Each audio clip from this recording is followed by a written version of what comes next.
I found my granddaughter and her baby living under a bridge in a tent.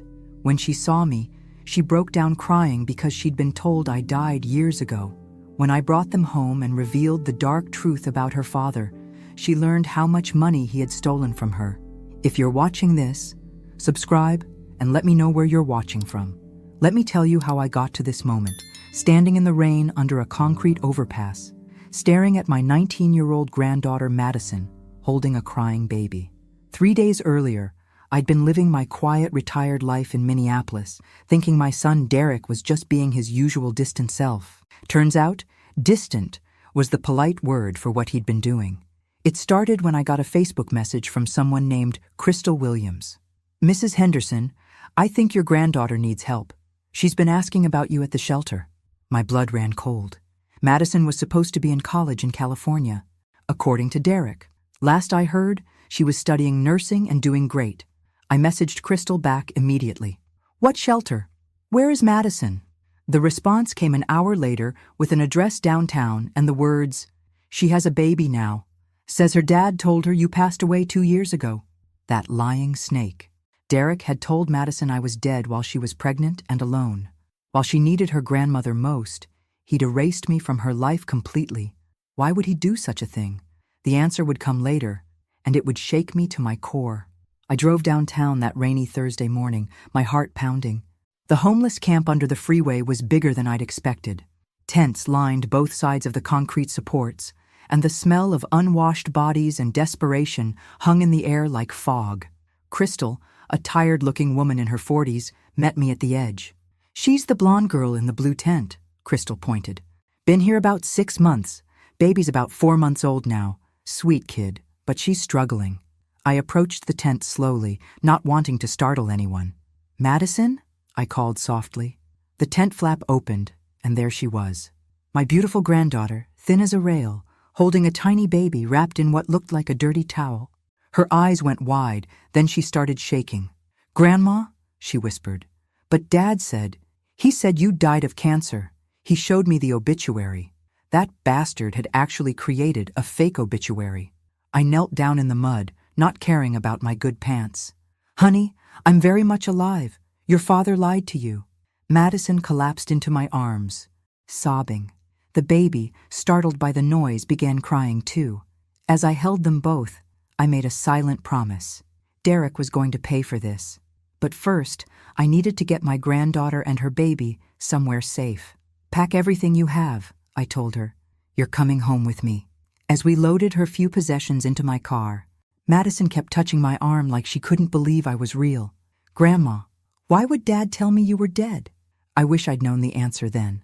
By the time I found out the truth, I understood that Derek's cruelty ran deeper than I'd ever imagined. Getting Madison and baby Emma settled in my house felt like Christmas morning. If Christmas involved discovering your son had committed identity theft against his own daughter.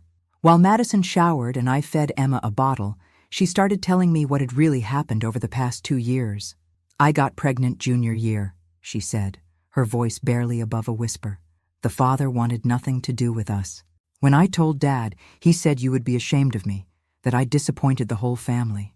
My heart broke. I would have been nothing but supportive. "What else did he tell you?" "That you were sick and didn't want to be bothered with my problems. Then when Emma was born, he said you'd died and left me nothing in your will because I'd ruined my life." Madison's eyes filled with tears again. "I believed him, Grandma. I was so hurt that you'd rejected me, even in death." The calculated cruelty of it took my breath away. Derek had deliberately isolated his pregnant daughter, made her believe her own grandmother had abandoned her. "Madison, honey, I would have moved heaven and earth to help you. I would have been there for Emma's birth, for everything." That's when she dropped the real bombshell. "Dad said he was getting help from your estate to keep me in school, but the money never came. When I couldn't pay tuition, I got kicked out. That's when everything fell apart. My estate. While I was very much alive. A chill ran down my spine. What kind of help was he supposed to get?" Madison pulled out her phone, scrolling through old messages. "Here, look at this text from Dad last year." She handed me the phone. The message read, "Grandma's estate lawyer said the education fund will release $50,000 for your tuition and living expenses. Should be available next month. Stay focused on school. $50,000 from my non-existent estate. My hands started shaking as the pieces fell into place. Derek wasn't just lying to Madison about my death. He was using my supposed death to steal money. But from where? I spent the next hour making phone calls while Madison napped with Emma. First to my bank, then to my financial advisor, then to my insurance company. What I discovered made me physically sick. Someone had attempted to claim my life insurance policy 6 months ago. The claim was denied because the insurance company couldn't verify my death, but they had a copy of the fraudulent death certificate Derek had submitted. My fake death certificate, complete with forged doctor signatures and falsified medical records. My financial advisor was even more disturbing. Mrs. Henderson, we've had several calls over the past year from someone claiming to be your estate executor. He was asking about liquidating your retirement accounts. We told him he'd need proper documentation, which he never provided. Derek had been systematically trying to steal my entire life savings by pretending I was dead. And when the official channels didn't work, he'd apparently found other ways to get money, all while telling Madison the funds were coming from my estate. But if Madison never got the money, where had it gone? The answer to that question would lead me down a rabbit hole of deception that would change everything I thought I knew about my son. As I watched Madison sleep peacefully for the first time in months, holding her baby close, I realized this was just the beginning. Derek had made one critical mistake. He'd underestimated his mother. Game on, you lying thief. Monday morning, I called Derek's work number.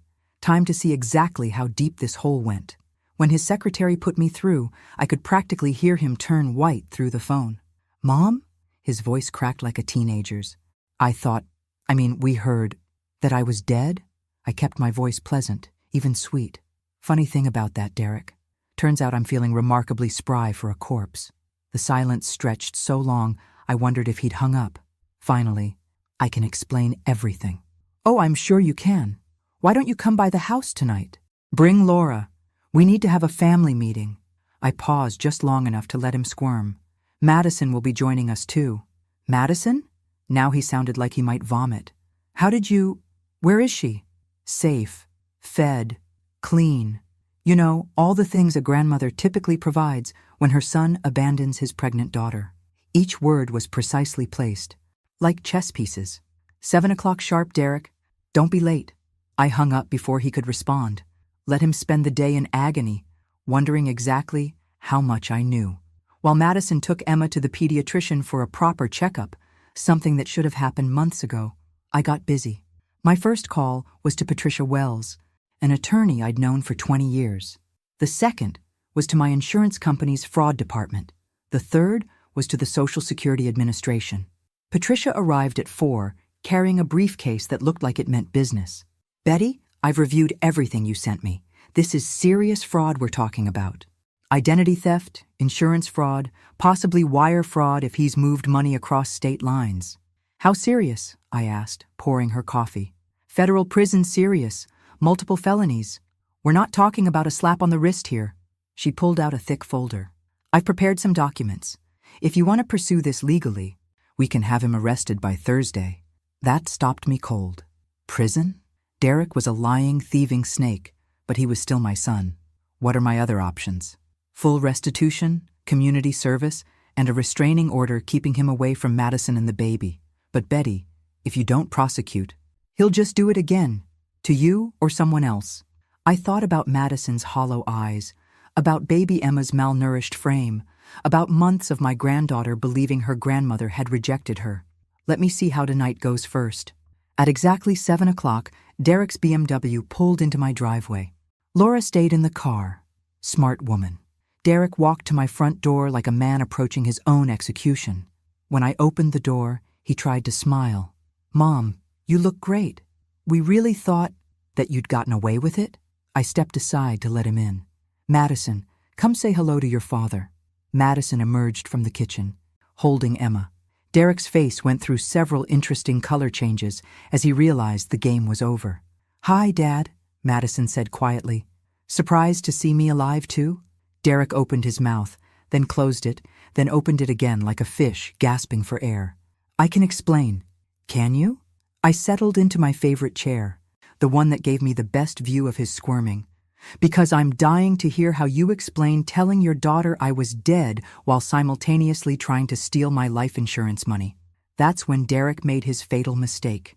Instead of confessing, instead of apologizing, instead of throwing himself on our mercy, he decided to double down. Look, I was trying to protect everyone. Madison was making terrible choices, and you were getting older, more vulnerable. I was trying to simplify things. The sheer audacity of it left me speechless. Madison, however, found her voice. Protect me? You let me live under a bridge with your granddaughter. You made your choice when you got pregnant, Derek snapped, his careful mask finally slipping. I gave you options. That's when I realized my son wasn't just a thief. He was a monster. The man standing in my living room wasn't the son I'd raised. This Derek was cold, calculating, and apparently without a conscience. When he started lecturing Madison about consequences and poor choices, I'd heard enough. Derek, I said quietly, and something in my tone made him stop mid-sentence. Sit down. He sat. Good boy. Even monsters can be trained. I pulled out the folder Patricia had prepared. Let's talk about choices, shall we? You chose to file a fraudulent death certificate with 3 different agencies. You chose to attempt insurance fraud for $200,000. You chose to let your daughter and grandchild live in poverty while you collected money in my name. Derek's face went pale. How did you find out? Oh, Derek, you might be clever, but you're not nearly as smart as you think you are. I opened the folder and began reading. Attempted fraud with Lincoln Insurance Company denied. Attempted fraud with Northwestern Mutual under investigation. Fraudulent Social Security death claim flagged for review. Madison gasped. Dad, you tried to steal Grandma's Social Security? And here's the interesting part, I continued, enjoying the sweat beading on Derek's forehead. While all these legitimate claims were being denied, somehow $85,000 disappeared from accounts I didn't even know existed. Accounts opened in my name using that fake death certificate. That's impossible, Derek stammered. Those accounts what? Derek? I leaned forward. Finish that sentence. He looked trapped, which was exactly where I wanted him. I was trying to preserve your assets for the family. By stealing them? Madison's voice was incredulous. By protecting them from nursing home costs, Derek was grasping now, throwing out any excuse that might stick. Mom's getting older. What if she needs care? What if she's not capable of managing her finances? I started laughing. I couldn't help it. The pure chutzpah of the man was almost admirable. So you decided to steal my money to protect it? How noble. Where's the $85,000? Derek? Madison demanded. Her voice had gotten stronger over the past few days, and I was proud to see her spine returning. Derek looked between us like a cornered animal. It was invested. For the family. For Emma's future. Invested where? I pulled out my phone. Because I have my banker on speed dial, and he's very interested in recovering stolen funds. That's when Derek played his last card, the one I'd been waiting for. You can't prosecute me, Mom. I'm your son. Think about what this would do to the family name, to your reputation. People would say you raised a criminal. I stood up slowly, walked over to where he sat, and looked down at him. At that moment, I saw him clearly for perhaps the first time in his adult life. Derek, I did raise a criminal. The question now is what I'm going to do about it. The silence in the room was deafening. Even baby Emma seemed to sense the gravity of the moment. Here's what's going to happen, I said, returning to my chair. You have 48 hours to return every penny you stole, every single penny. You're going to establish a trust fund for Emma's education with $50,000 on top of what you stole, as compensation for the months of hell you put Madison through. I don't have that kind of money just lying around, Derek protested. Then you'll figure it out. Sell your BMW, take out a loan, rob a bank for all I care. But if that money isn't in my account by Wednesday at 5 p.m., I'm pressing charges. Derek's face hardened. And if I refuse? I smiled, the same smile I'd used when he was 6, and testing boundaries. Then you'll find out just how much your old mother learned about persistence during her 40 years in accounting. As Derek left, slamming the door behind him, Madison turned to me with wide eyes. Grandma, do you really think he'll pay it back? I looked at my granddaughter, This brave young woman who'd survived months of hell because of her father's greed and felt a surge of protective fury that surprised me with its intensity. "Honey, your father is about to learn something he should have figured out years ago. You don't steal from family, and you definitely don't steal from me." Tuesday afternoon, Derek called. I let it go to voicemail. Tuesday evening, he called again. Voicemail. Wednesday morning brought a text. "We need to talk." This is insane. Insane was letting your daughter live under a bridge. Insane was stealing from your own mother. This was just good old-fashioned consequences. At 3 p.m., Derek showed up unannounced. Laura was with him this time, looking like she'd been crying. Good. Maybe she had a conscience, even if her husband didn't. "Mom, please," Derek started before he was fully through the door. "We can work something out. I don't have $135,000 just sitting around." "Then you should have thought of that before you became a thief," I replied, not looking up from the baby formula I was preparing for Emma. Laura stepped forward, her voice shaky. "Mrs. Henderson, Derek made mistakes, but prison won't solve anything. What about our kids? What about Derek Jr. and Sophie?" "Ah, the grandchildren card. I'd been wondering when that would come up." "What about them, Laura? They'll be devastated if their father goes to prison. Their lives will be ruined." I finished preparing Emma's bottle and turned to face them. "You know what ruins children's lives? Having a father who steals from family? Having a father who lies so easily that he convinces his own daughter her grandmother is dead." Laura flinched like I'd slapped her. Flapped. "We didn't know about Madison. Derek said she was fine, that she was in school." "Laura," my voice cut through her excuses. "You've been married to Derek for 15 years.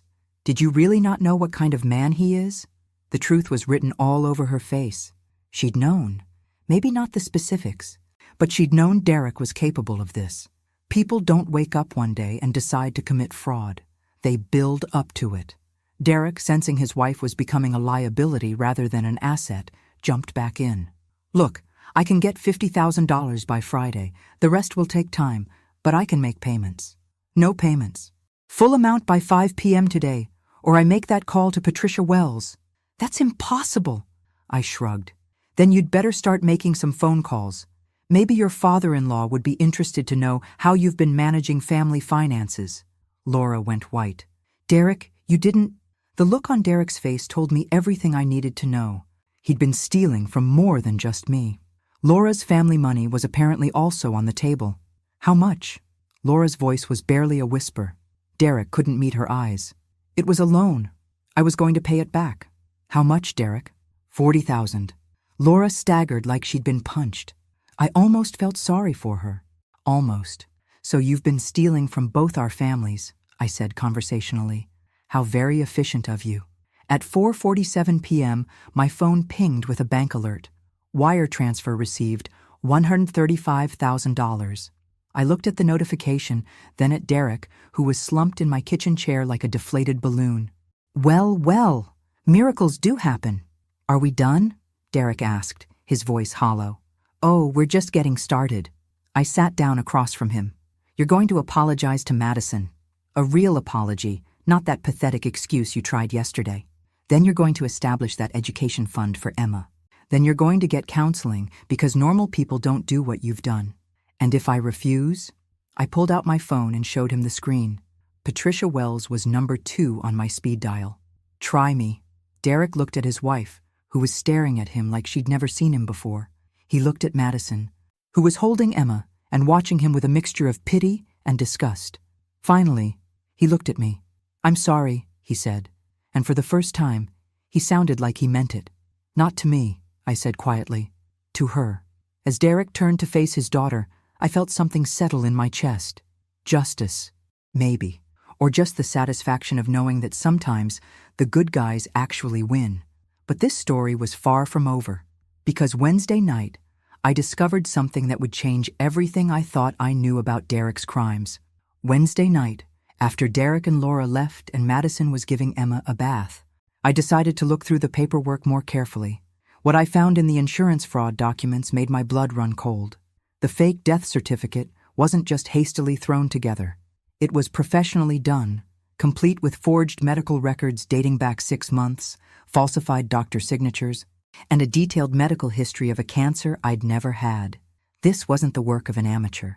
This was sophisticated, organized fraud. More disturbing was the timeline. According to the documents, Derek had started setting up this scheme 8 months before Madison's pregnancy. He'd been planning to steal from me long before his daughter needed help. Madison's situation had just been convenient cover.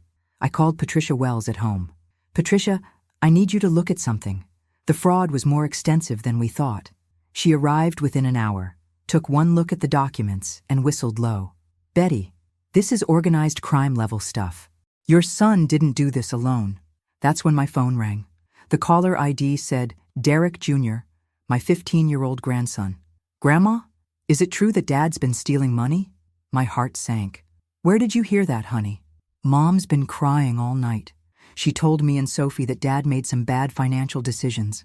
But I heard her on the phone with Grandpa Williams. She said Dad stole from both families." Poor kid. Derek Jr. was a good boy, nothing like his father. "It's complicated, sweetheart." "Grandma, there's something else. Dad's been meeting with some guy named Vincent for months. Mom doesn't know, but I saw them together at the coffee shop by my school.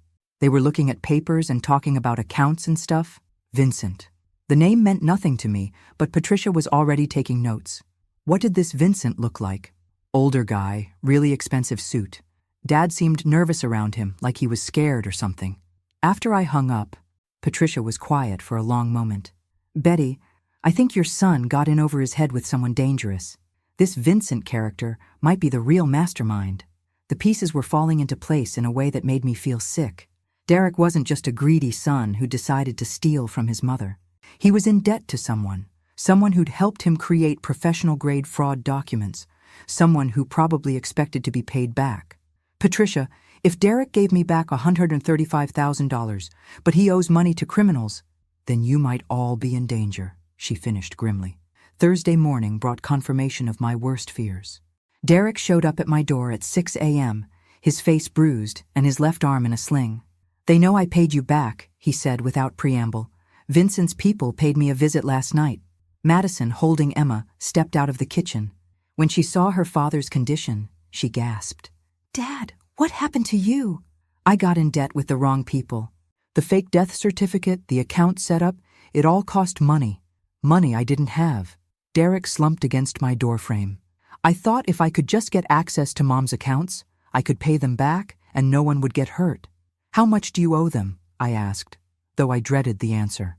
$200,000, plus interest." The room went silent except for Emma's soft babbling. $200,000 to criminals who weren't afraid to beat up their debtors. "Derek," I said carefully, "exactly what kind of people are we dealing with here?" He looked up at me with eyes that reminded me of the scared little boy he'd once been. "The kind that don't accept excuses, Mom. The kind that hurt families to make their point."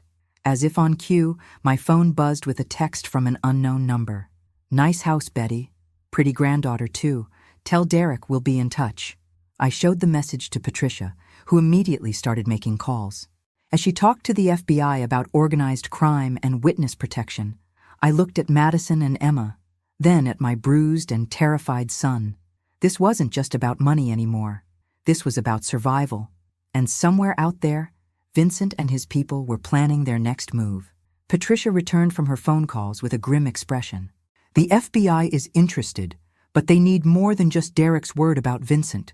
They need evidence, names, documentation." "What kind of evidence?" I asked, though I suspected I wouldn't like the answer. "The kind that puts you and your family at risk to obtain." She sat down heavily. "Betty, these people don't mess around. The threat about your granddaughter wasn't idle. They're sending a message." Derek, still holding his injured arm, spoke up. "Vincent has meetings every Thursday at the Harbor Club downtown. He conducts business in the back room. If someone could get close enough to record—" "Absolutely not," I said firmly. "I'm not putting anyone else in danger." "Mom, you don't understand. They won't stop until they get their money. If we can't pay them, they'll take it out on all of us." Derek's voice cracked. "They already know about Madison and Emma." That night, after we'd installed a security system and Patricia had arranged for police patrols, I lay awake thinking. Vincent had made one crucial mistake.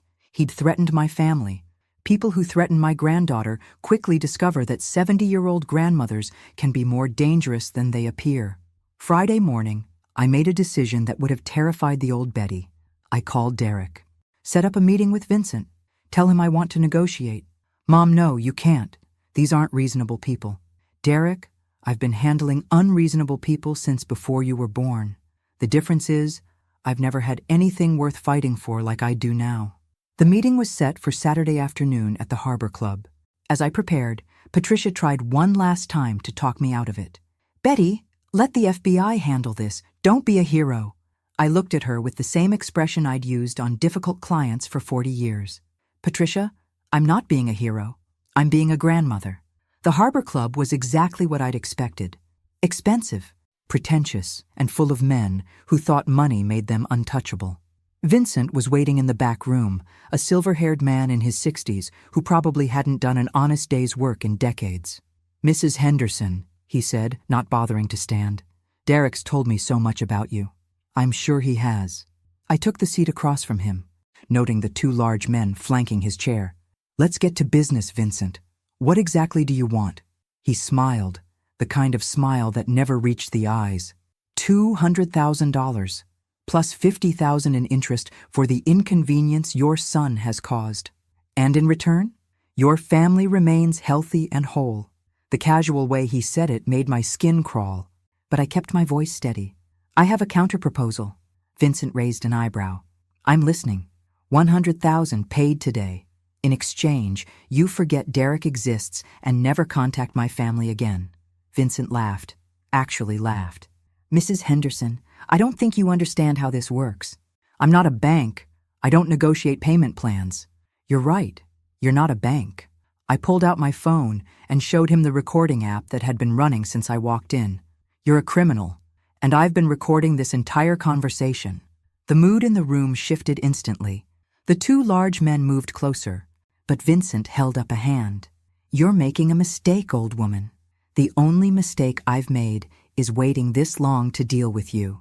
I stood up slowly. Here's what's going to happen, Vincent. You're going to take my offer of $100,000 and walk away. Because if you don't, this recording goes to the FBI, along with Derek's testimony about your operation. No one will believe a desperate old woman and her criminal son. I smiled then, the same smile I'd perfected during 40 years of dealing with difficult clients. Maybe not, but they'll certainly investigate. And I suspect a man in your position can't afford that kind of attention. The silence stretched between us like a wire. Finally, Vincent nodded slowly. $100,000. Today. Cash, I added. And a written agreement that you'll never contact my family again. You're playing a dangerous game, Mrs. Henderson. Vincent, I said as I gathered my purse. At my age, every day is a dangerous game. The difference is, I'm not afraid to lose anymore. 3 hours later, Vincent had his money, and I had his signature on a document that Patricia assured me would hold up in court. As I drove home, I felt something I hadn't experienced in months. Peace. Derek was waiting on my front porch when I arrived, his face a mixture of relief and disbelief. Mom, I can't believe you did that. You could have been killed. Derek, I've been dealing with bullies my entire life. Vincent was just better dressed than most. I unlocked my front door, suddenly feeling every one of my 70 years. Madison met us in the hallway, Emma in her arms. Is it over? It's over, I confirmed. Vincent got his money and agreed to leave us alone. That evening, as we sat around my kitchen table sharing takeout Chinese food, Derek cleared his throat. Mom, there's something I need to say. What I did to Madison, to you, to our whole family. There's no excuse for it. Madison looked up from feeding Emma. Dad, why did you really do it? And don't say it was to protect anyone. We're past that now. Derek was quiet for a long moment. Honestly, I was jealous. Jealous of how much money Mom had saved. Jealous that she seemed so content in retirement while I was struggling with mortgage payments and college funds. I convinced myself that she had more than she needed, that she wouldn't miss it. So you decided to kill me off and help yourself, I said dryly. When you put it like that, it sounds even worse. Derek managed a weak smile. Mom, I know I can't undo what I did, but I want to try to make things right. You already returned the money. Derek, and Vincent has been paid off. What more is there? I want to be a better father to Madison, a better grandfather to Emma, and maybe, if you'll let me, a better son to you. I looked at this broken man who had once been my little boy, then at Madison, who was watching her father with cautious hope, then at baby Emma, who was completely oblivious to the drama swirling around her. Derek, being better isn't about grand gestures or big promises. It's about showing up every day and doing the right thing, even when it's hard. I know, and I want to try. Madison reached across the table and took her father's hand. Dad, I'll give you a chance, but it has to be different this time. No more lies, no more secrets. No more lies, Derek agreed. As I watched my son and granddaughter tentatively rebuild their relationship, I felt a deep satisfaction. Vincent might have gotten his money, but I'd gotten something far more valuable, my family back. 2 months later, Derek had kept his word. He was in counseling, had found a second job to repay his in-laws, and was visiting Madison and Emma twice a week. Not perfect, but progress. The real surprise came when Madison announced she wanted to finish her nursing degree. Grandma, would you mind watching Emma while I take some online classes? I know it's a lot to ask. Madison, honey, there's nothing I'd love more. And I meant it. Having them in my house had filled a loneliness I hadn't even realized I'd been carrying. That afternoon, while Madison studied and Emma napped, I found myself thinking about the past few months. The fear, the anger, the confrontation with Vincent, all of it had been terrifying. But it had also shown me something important about myself. I wasn't just a retired accountant waiting for life to happen to me. I was a woman with fight left in her, a woman who could face down criminals to protect her family. Vincent had threatened the wrong grandmother. My phone rang, interrupting my thoughts. Mrs. Henderson, this is Agent Sarah Martinez with the FBI. We have some news about Vincent Carlisle. What kind of news? The recording you provided led to a much larger investigation. Mr. Carlisle was arrested this morning along with 12 associates. It turns out he's been running loan shark operations in 3 states. I sat down hard. Arrested? He's looking at federal charges for racketeering, money laundering, and extortion. Your testimony will be crucial to the case, but I wanted you to know, you helped take down a major criminal operation. After I hung up, I stared at the phone for a long moment. Little old me, Betty Henderson, had helped the FBI catch a career criminal. Who would have thought? That evening, Derek came for dinner, as had become our new tradition. When I told him about Vincent's arrest, his face went through several interesting color changes. Mom, what if he tries to retaliate from prison? What if his associates come after us? Derek, I said calmly, Vincent made his choice when he threatened Emma. Whatever happens next, we'll handle it as a family. Madison looked up from her textbook. Grandma's right, Dad. We stick together now. As I looked around my kitchen table at Derek helping Madison with her homework while Emma played in her high chair, I realized something profound had shifted. We weren't just surviving anymore. We were building something new, something stronger than what we'd had before. The old Betty might have been content to let Vincent disappear into the shadows, but this Betty, this grandmother who'd faced down criminals and won, wasn't about to let anyone threaten her family ever again. The trial was set for spring, but life didn't wait for justice to run its course. Madison finished her first semester with a 3.8 GPA. Emma took her first steps in my living room, and Derek slowly began earning back our trust. The biggest surprise came when Derek Jr. and Sophie asked to spend Christmas with us. Laura, devastated by Derek's lies but committed to keeping the family together, drove them over Christmas morning. Mom, Derek said as we watched the kids play with Emma, I know I don't deserve it, but thank you for not giving up on me. I looked at my son, really looked at him. The past 6 months had changed him. The arrogance was gone, replaced by humility. The entitlement had been burned away by consequences. What remained was closer to the boy I'd raised than the man I'd been dealing with for years.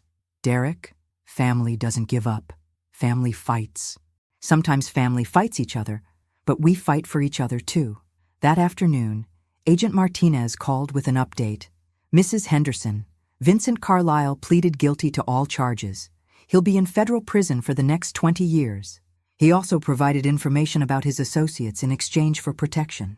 Your family is safe. Safe. After months of looking over our shoulders, of checking locks twice and jumping at unexpected sounds, we were finally safe.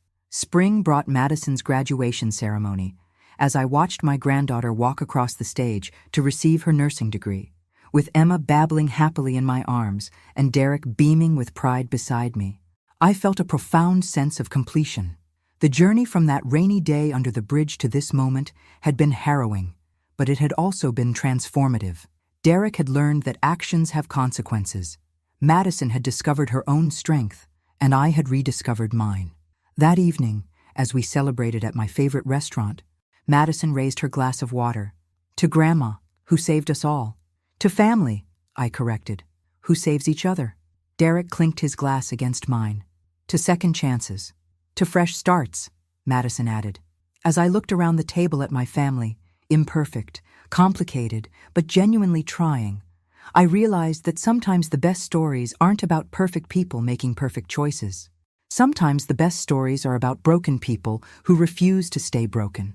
6 months ago, Derek had tried to erase me from Madison's life by pretending I was dead. Today, I was more alive than I'd felt in years. I was a grandmother who'd faced down criminals, a mother who'd held her son accountable, and a woman who'd discovered that 70 years old was just the beginning of the next chapter. Vincent Carlisle had made one fatal mistake.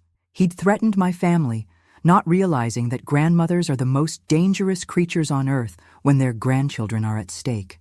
I'd spent 70 years preparing for that moment. I just hadn't known it yet. Now, as Emma reached for my hand, and Madison talked excitedly about her new job at the Children's Hospital, I smiled. Life had tried to write me out of the story, but I'd grabbed the pen back, and this time, I was writing the ending myself. Thanks for listening.